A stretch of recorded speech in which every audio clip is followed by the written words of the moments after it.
Bəzi xanımlar şuurun fərqində olunmayan hissəsində qadın olaraq özünün sevilməyə layiq olmadığını zənn edə bilirlər dostlar.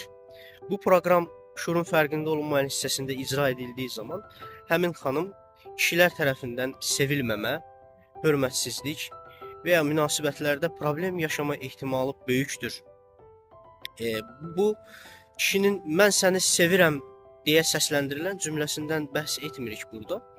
Qadının, həmin xanımın o hissi yaşamasından, sevilmə hissini almasından bəhs edirik dostlar. Belə proqram icra edildiyi zaman sevilmə hissini ala bilməz və özünü əksikli, sanki tam deyilmiş kimi, sanki özündə bir problem var imiş kimi zənn etməyə başlayar dostlar şuurlu hissədə və əksiklik yaranmağa başlayar həmin xanımda.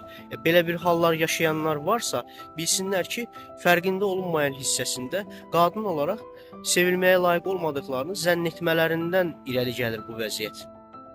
Bunu bilməkdə fayda var.